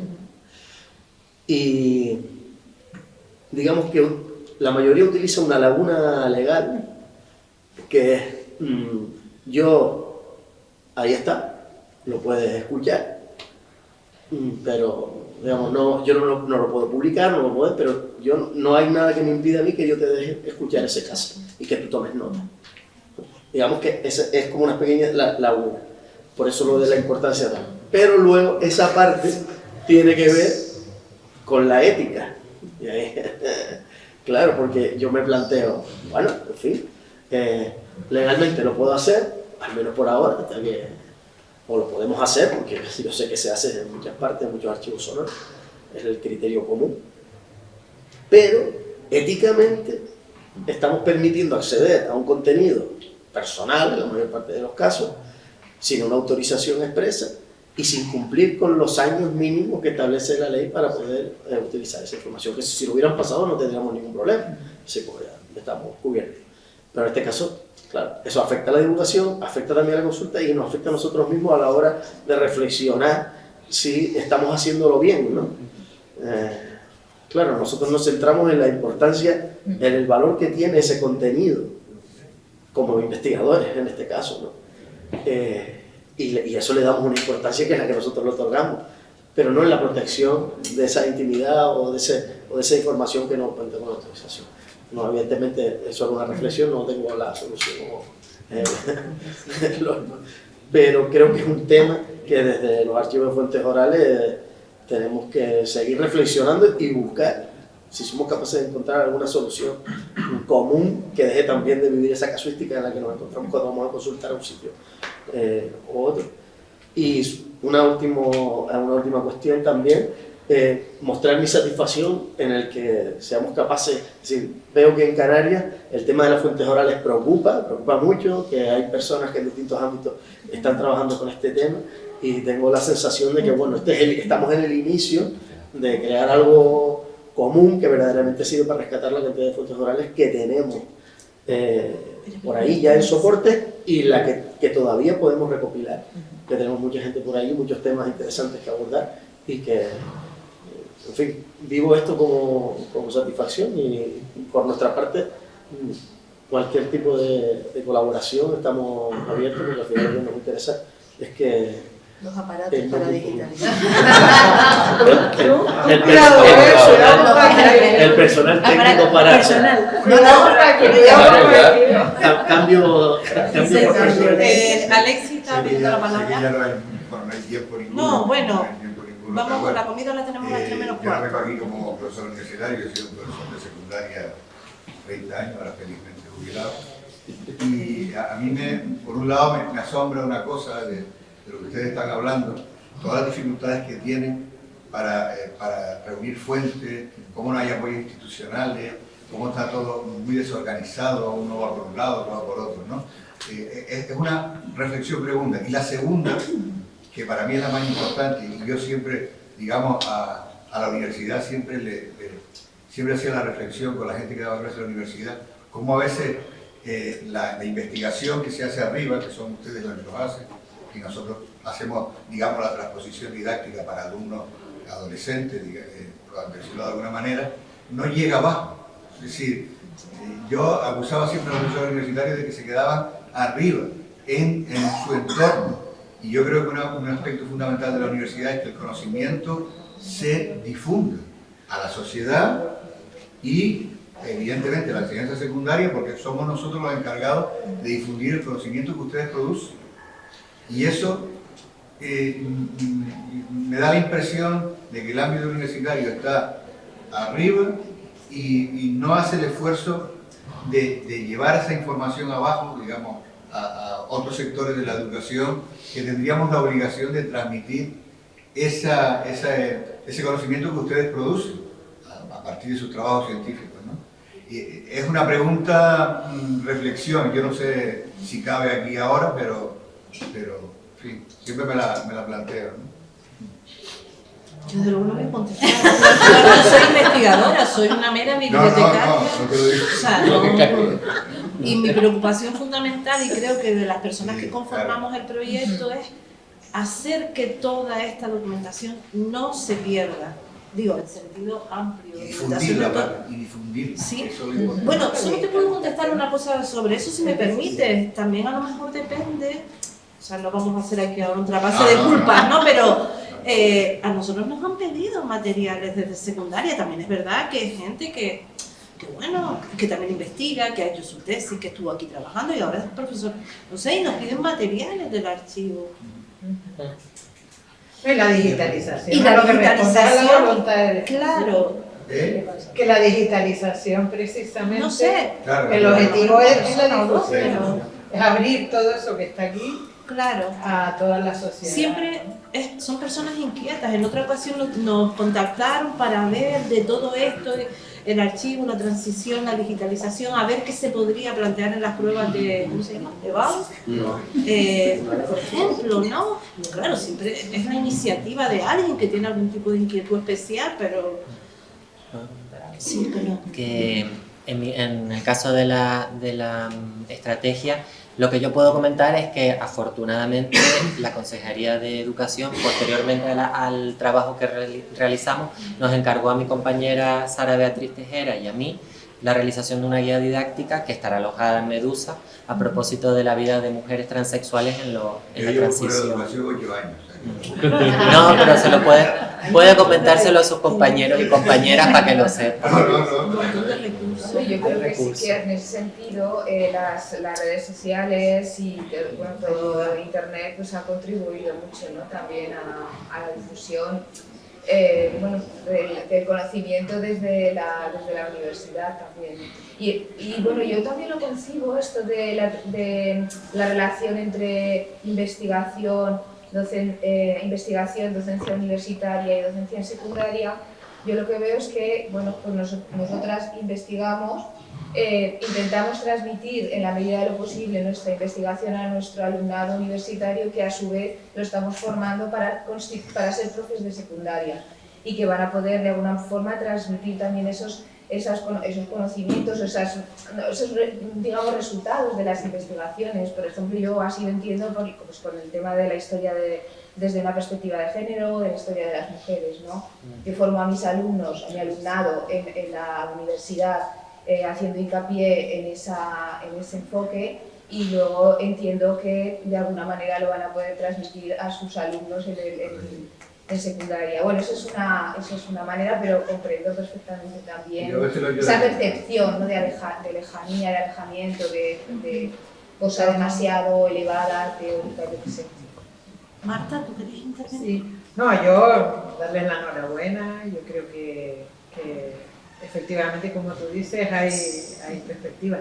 Yo creo que también tenemos que entrar a pensar cómo las fuentes orales no son solo para la investigación histórica. Yo creo que lo que habla Teo Greci tiene que ver con la investigación antropológica. Yo creo que en sociología cada vez más también estamos generando información y recurrimos a las fuentes, ¿no? Con lo de la confirmación, como es el consentimiento informado, a lo mejor de lo que se trata es de que en el texto que ponemos para que la gente firme, añadamos una redacción diciendo y autorizo también su utilización Por si acaso dentro de en 20 años. archivos y tal, ¿no? Yo con el consentimiento informado, el problema que he tenido en los últimos años así ha sido dificultad para que el alumnado, por ejemplo, que cuando hacen trabajo todos se les van a hacer entrevistas que les encantan y tal, en sociología, que lo hagan, ¿no? La batalla mía ha sido, a ver, que tienen que pedir el consentimiento, que aprendan a hacer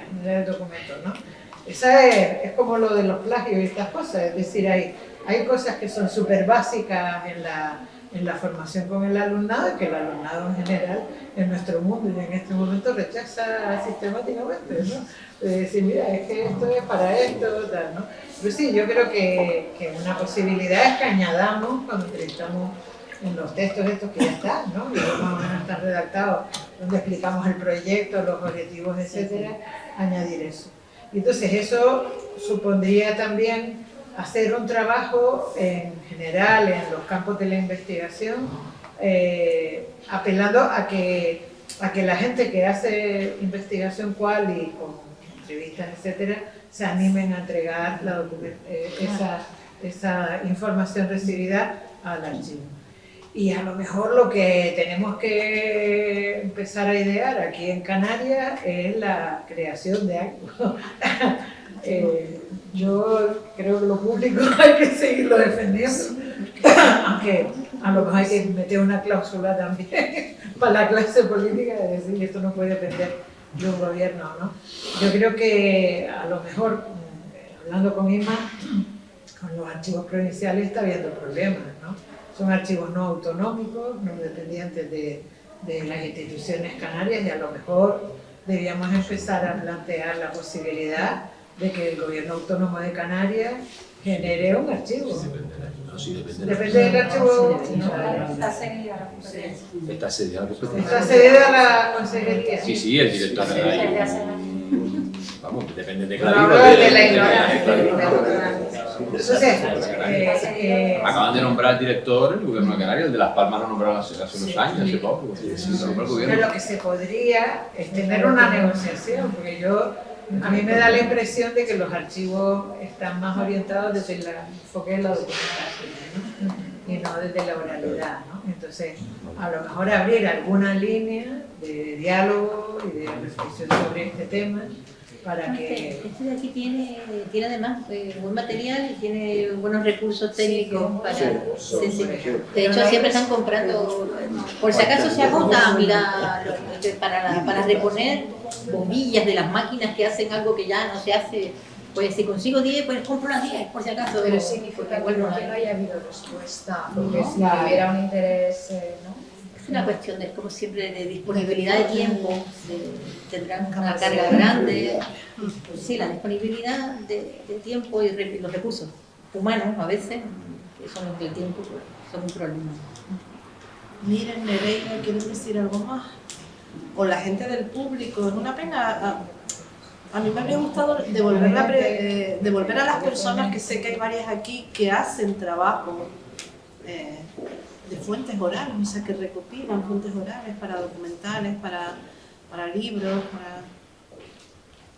que han hecho trabajos sobre fuentes orales que contaran cómo las tienen, en qué estado, si piensan cederlas algún día, algún archivo, etcétera. Hablando de lo que... Traducciones. Sí.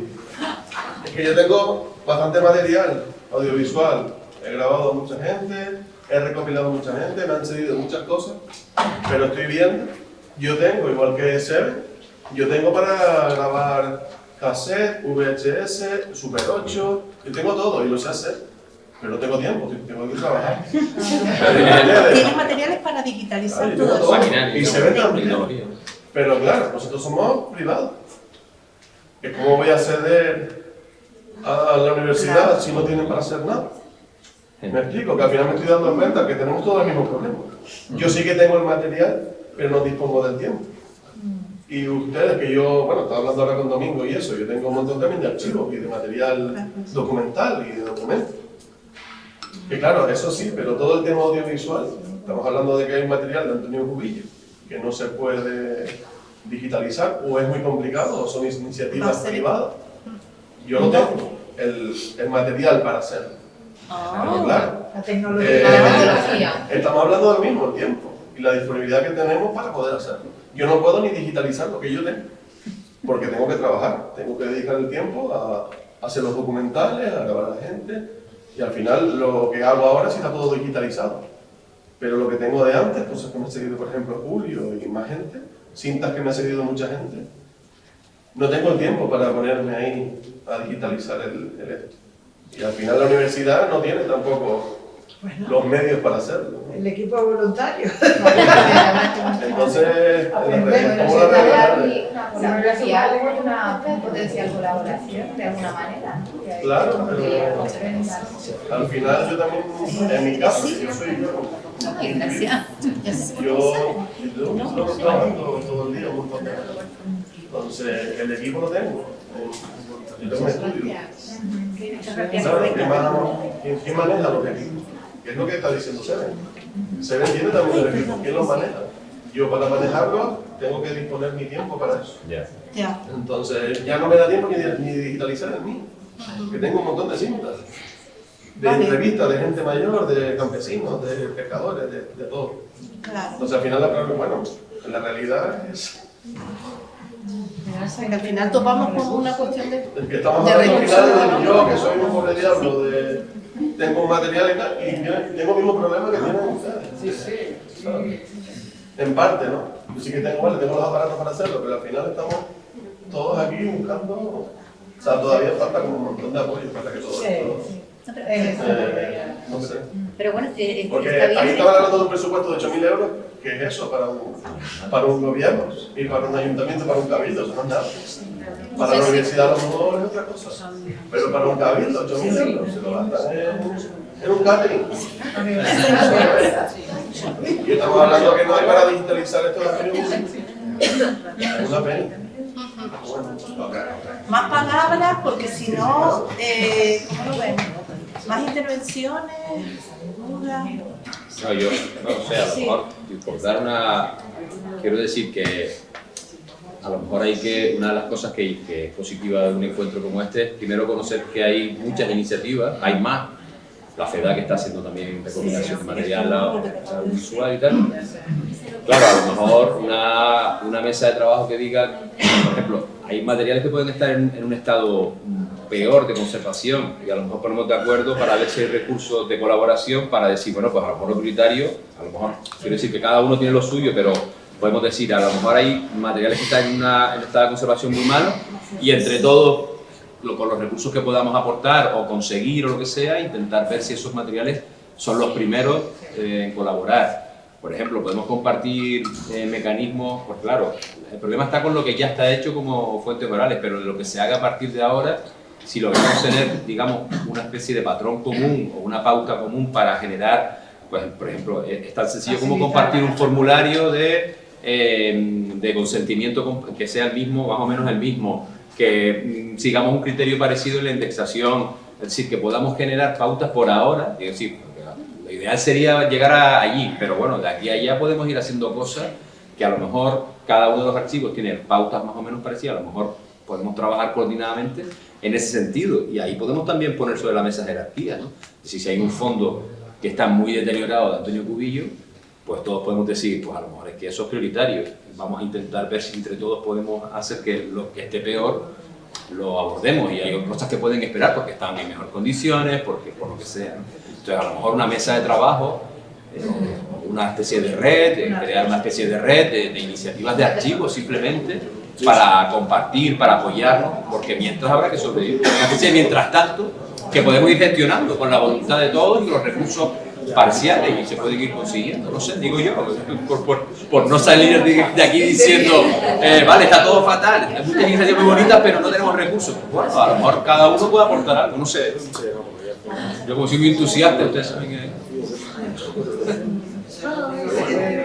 A eso me refería yo en cierto modo, es decir, hay que plantear una especie de negociación, un ámbito que de alguna manera tiene una responsabilidad para resolver este tipo de problemas más difíciles. Pero puede ser una especie una cosa más informal en un principio, que pueda dar lugar a una discusión de algo que nos ayude a solventar los problemas que podemos tener cada uno, o los problemas que no son de cada uno, son de todos al final.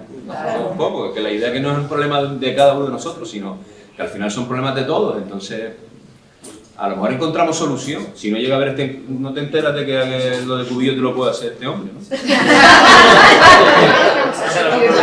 Claro, si no lo montas, o si no nos vemos y yo no sé lo que tiene, las instalaciones que tiene o lo que hay, quiero decir que si no nos vemos no lo sabemos. Ya, yo creo que sí. Claro. El valor en sí mismo que ha tenido claro. haber hecho el encuentro, me parece a mí.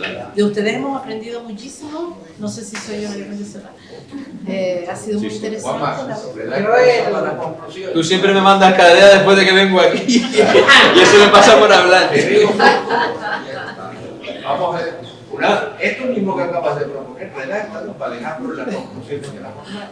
Me parece bien, me parece muy importante quedarnos con la idea de la podemos red. colaborar en algunas cosas, hagámoslo. Claro, Sí, claro. yo creo que sí. Sí. Y ver hasta qué punto se tira de las instituciones con todos esos recelos y esas reservas, pero Bueno, pero no hay una dirección general de página de partida. presión. O sea, Tenemos un ministro canario en memoria democrática. Tenemos un ministro canario en memoria Le han democrática. sacado poco. Y hay que buscar No le hemos articulación de sacado las nada, siglas nos hemos puesto en la labor de... Y además yo siento yo que no tiene que haber mucho problema. Por eso. Además, hay fondos al gobierno de Canarias que no se están Que no ejecutando se en están materia de memoria ejecutando, democrática y le van a tener que devolver el dinero. Entonces, archivos como este pueden contactar a través de ahí para que les digan, ustedes no gastan dinero, pero si la laguna me está pidiendo dinero, dáselo. O sea, ahí se puede hablar. Yo usé todos los mecanismos. Bueno, vamos a ver si les parece, si no hay más preguntas, Pero le coincidió con pues vamos concluyendo. Nada, agradecerles mucho a todos y todas que hayan estado aquí con nosotros hoy. La verdad que yo me voy también muy satisfecha, estaba nerviosa, pero me voy muy satisfecha. A Miren, a Nereida, no haber hecho el esfuerzo de venir de fuera, pero yo creo que ha sido todo muy ilustrativo y a todas las personas que han participado en esta mesa y eso, por lo menos creo que es un punto de arranque para conocer algunas cosas que se están haciendo y ver cómo vamos articulando todo esto, ¿no? Ahora mismo Isabel nos mandaba, lo dije antes, otra parte de la FEDAC que también tiene su sección de, pues otra iniciativa de Caja Canaria en torno a la oralidad, o sea que esto no para. Pues nada, muchas gracias por asistir.